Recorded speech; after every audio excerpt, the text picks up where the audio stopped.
I thought it would be more interesting to tell it like a story.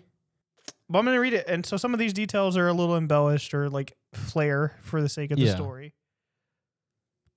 So just, it may not be exactly how you might have heard it if you Grain know of this salt, story. everybody.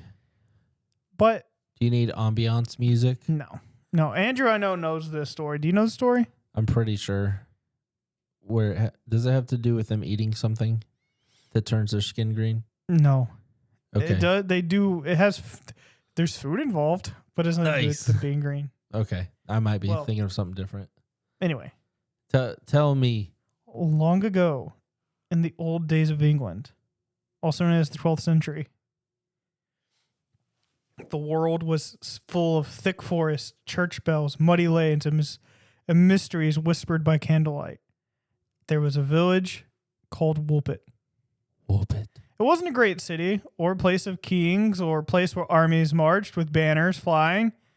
It was a small Suffolk village of farmers, millers, shepherds, and children with bare feet. Oh, no. They all got worms. Yes. Nice. The people of Woolpit rose with the sun, worked the fields by day, gathered near their hearths by night, and the oldest among them told stories of saints, spirits, fair folk, and strange things in the woods. The village took its name from the deep pits that had once been dug there to trap wolves. In those days, wolves still hunted.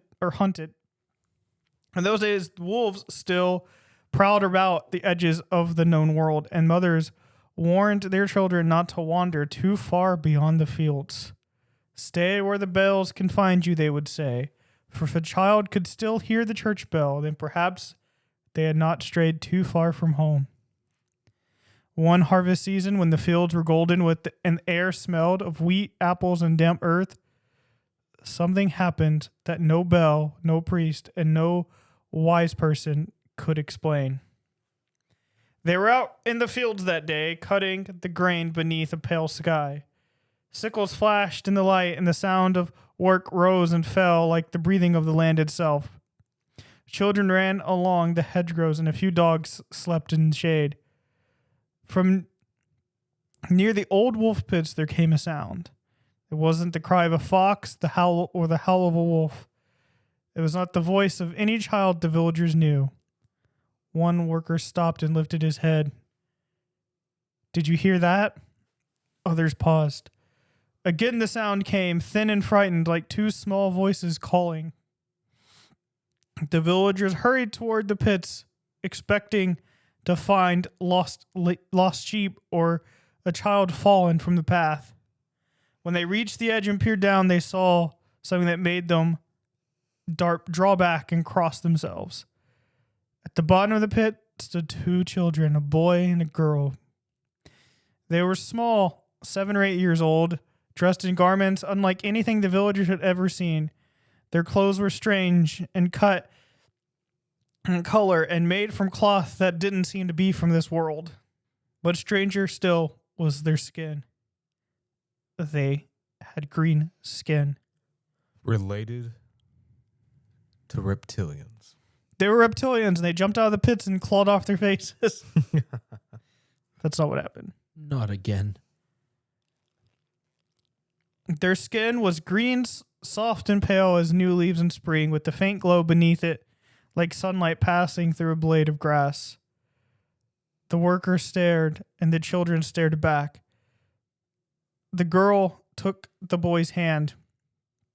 He trembled, his eyes wide with fear. They spoke to one another, but using words no one understood. Their words were soft and flowing, full of strange sounds like water running under stones. "Who are you?" one man finally called out. The children shrank away. "Where have you come from?" They did not answer. Where did you go? Where did you go? They still didn't. No, they didn't answer. "Are you lost?" The children clearly could not understand them. At last, the villagers just lowered a ladder to the pit, and the children slowly, after staring at each other, grabbed a ladder and began climbing out. When they reached the top, the girl turned back and helped her brother. The villagers brought them into Woolpit, and by then the whole village had gathered to see. Children hid behind their mothers' skirts, and old men uttered prayers. They called for a priest. Are they demons? Some whispered. No, another person said. Look at them, they're scared. Fair folk, then, or maybe changelings. The priest came quickly, his robes gathered in one hand, his face grave. He looked at the children and then at the crowd. These are just children, he said firmly. Whatever else they may be, they are children first. The people brought them food. Bread fresh from the oven, cheese, meat, apples, milk. But the green children would not eat. The boy turned his face away from everything offered to him. The girl sniffed the bread and touched the cheese with a cautious finger and shook her head. They seemed not merely unwilling, but confused, as if the food before them wasn't food at all. For an entire day, the villagers tried to feed them, but they would not eat. They only wept softly and spoke to each other in their unknown language. The next day, a woman came carrying a bundle of freshly cut beans, still in their stalks. At this, the children grew alert. The girl reached forward, and the boy made a small sound of joy. When the pods were opened, the beans placed before them, they ate hungrily as though they had been starving for days. The villagers watched. For many days after, the children would eat nothing but the beans. Word of the green children spread from cottage to cottage, field to field, and eventually beyond Woolpit. Some said they were a sign from God. Some said they came from fairyland. Others said they wandered out of the deep earth. In time, the children were taken into the house of Sir Richard de Colne, a man of some standing who lived not far from the village. There they were clothed, sheltered, and cared for. The girl watched everything carefully, and she learned quickly. Though she had been frightened at first, she possessed a strength and soon began to understand a few words. The boy did not fare as well. He was frailer and sickly. He missed whatever home they had come from. He rarely smiled. He ate little, even of the beans he once devoured. He grew paler, and his steps grew slower. The girl would sit beside him and speak softly in their old language. Sometimes he answered, and sometimes he just stared out the window. The priest decided the children should be baptized. This would help them acclimate better. Right. Yes. So, they got baptized. The evening after being baptized, however, the boy grew weaker still, and as the bells rang faintly from the village church, the boy closed his eyes and did not open them again. The household mourned him, not with great black banners of kings or the tolling bells of noble houses, but with a quiet grief of ordinary people who had come to love a child not born among them. The kitchen girls who had once laughed to see the green boy turned away from good bread and cheese and wiped their eyes with the backs of their flour-dusted hands. Sir Richard himself stood for a while beside the little grave at the edge of the churchyard, his hat held in both hands, saying nothing at all. But none mourned him as deeply as his sister. For days she would not be comforted. She sat by the window of the manor hall and looked toward the fields as though she expected him to come running back through the tall grass. At night, she woke crying in words no one understood. When the good wife came to her with a bowl of warm milk, the girl turned her face. The priest spoke gently to her of heaven and God's mercy, and she listened, but her eyes wandered to the west. When Sir Richard placed a hand upon her shoulder and said, "Child, you're safe here," she whispered something. Of course, no one knew what she actually said. As the weeks passed, the girl's color began to change. Slowly but surely, the green faded and her skin became normal. Her hands were once the color of beanstalks, They were now pale. Look, said one maid, turning the girl gently toward candlelight. She's becoming like us. Food, too, became less strange to her. The beans she once only wanted, she now didn't care for. At first, she allowed herself broth, then bread soaked in milk, then cheese, then meat cut small and tender. The household praised her, thinking it was a sign she was growing stronger. But to her, her old world was slipping from her like a dream. Sir Richard, who had no wish to see the child vanish into sorrow, ordered she be taught as carefully as any daughter of a good house. She was even given a name. They called her Agnes. Agnes Everdeen. She was Agnes, the green child of Woolpit, the girl from nowhere, the girl who came from the wolf pits. She learned the words of the manor slowly. Few words at a time: cup, fire, bread, brother. The last words she learned early, but for a long time would not say. One winter evening, when frost had silvered the windows and the hall fire crackled low, Sir Richard found her sitting beside the hearth, turning a dry bean pod in her fingers. Agnes, he asked her, can you tell me now? Can you tell me where you came from? Agnes looked into the fire. We came, she said slowly, from the land where sun does not rise. Sir Richard drew a chair closer. And what land is that? It's not dark, not like night here. It's like evening always, the hour before sunset, where the fields are blue, and the birds grow quiet. There's light, but not from your sun. Light from what? We don't know. It was just simply there. Were there others like you? Yes, there are many of us. Her voice softened as she spoke, and all who listened felt the hair rise on their arms. There were houses and a church and bells that rang in the dimness. The river ran near us, wide and bright, though no sky shone upon it. The people were all green as we were, and no one thought it strange. The grass was green, the trees were green, the stones and the water were green, even shadows seemed green. And what was this place called? Agnes looked at him and said, St. Martin's Land. Saint Martin. St. Martin, he questioned. That was our church, and that was our bell. Over time, Agnes began to open up and tell more and more of her world. Not all at once, but each day a new detail would be shared. Sometimes she would speak of her mother and the shape of her hands. Other days, the sound of the river. Others, the small songs the children sang while gathering the beans in perpetual twilight. Then one day, she began speaking of the last day she was in her homeland.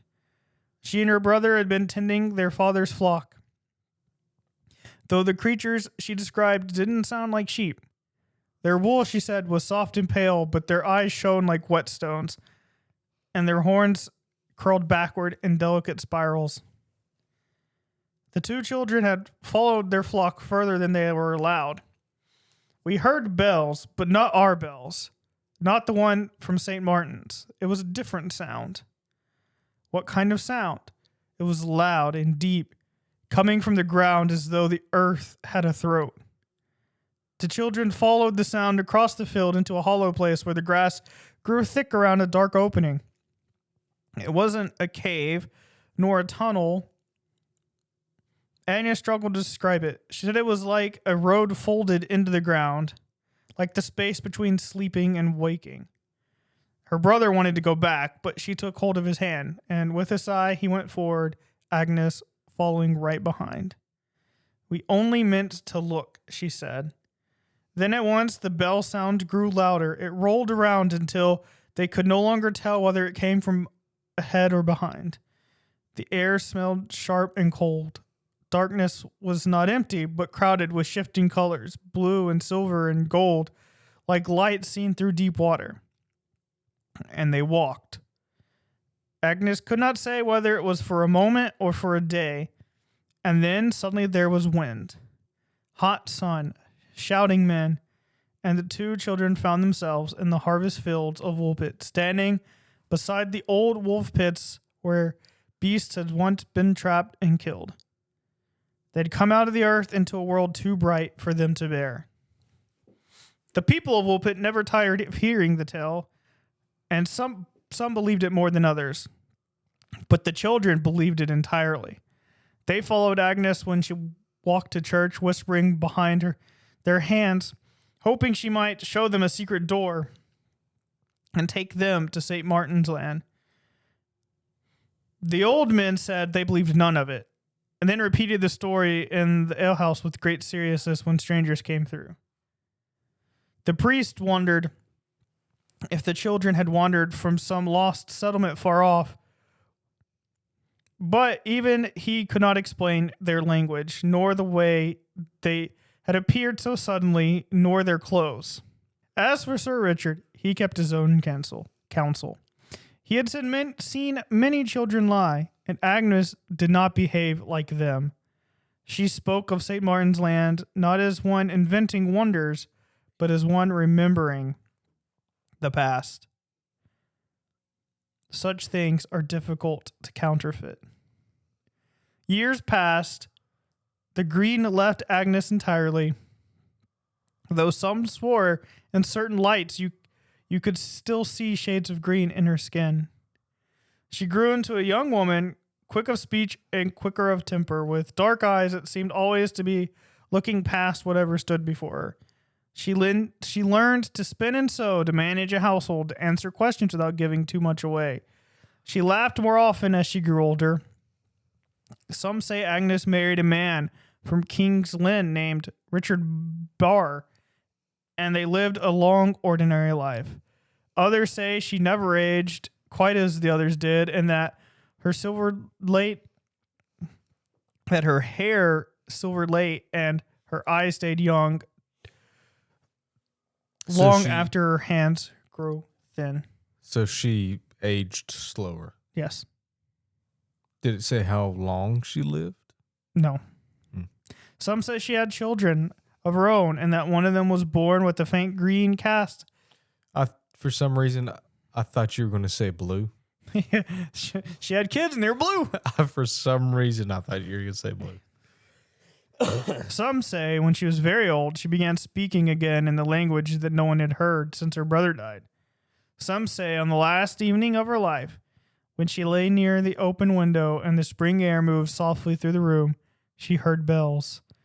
Not the bell of the Woolpit Church or the bell of any English town, but a deeper, stranger bell that seemed to rise from beneath the fields from beyond the sunset. Those gathered at her bedside saw her open her eyes. They saw her smile.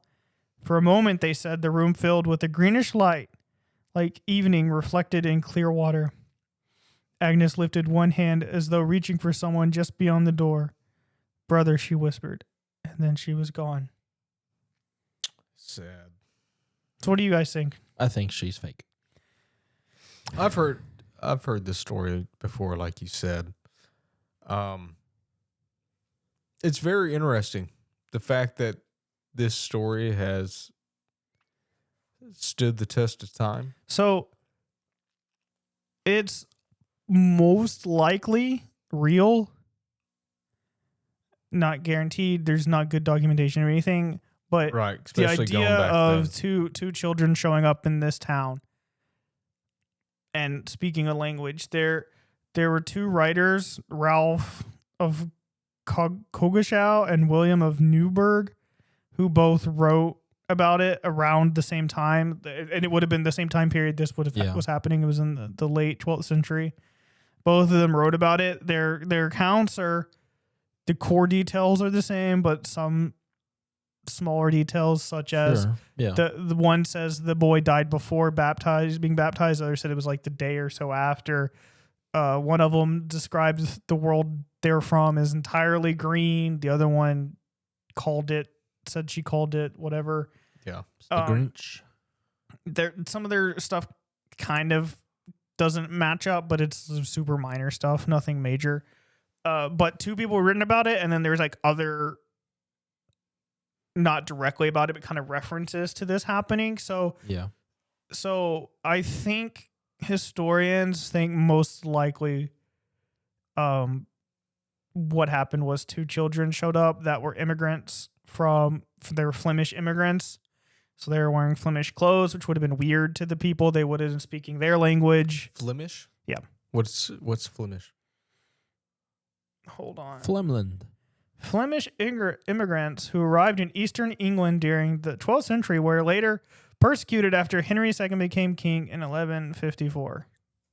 Okay, where are they from? Flemish. I forget where. Belgium. Belgium? Flanders, Belgium. Well, forget. The Dutch. Yeah, the Dutch. Is this a translation error between Old English and New English? Because, like in Revelations when it talks about the pale horse, pale is green, Mm-hmm. Yeah.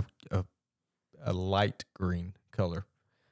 So do you think that it's a different?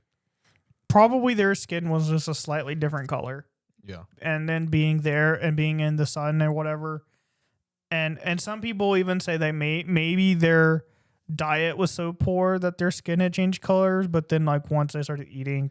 Well, I mean, malnutrition. White folk, how we turn green when we get sick, too. Like not like green, but so You're looking green. Yeah. slight different. So obviously it could be completely made up. Didn't happen at all because there's no good documentation. But I think what I believe is like, yeah, it happened, but it was like they were like a family that they escaped from something, and Yeah, could have been. then they just took care of these two kids. They could have had a weird genetic anomaly because have y'all ever heard of the blue people from Appalachia? Yeah, I know about the blue people. Yeah, where they were so inbred that their I'm blue, skin turned blue. I would die. It They're could a group be, now, Yeah, it could be something along the lines of that. Because who's ever heard of blue skin besides? Oh, that one guy that had that dye put in his food. Silver. It was a that's silver. what it was. Yeah. Yes, and that too. I was going to get around to something that they would eat a lot of.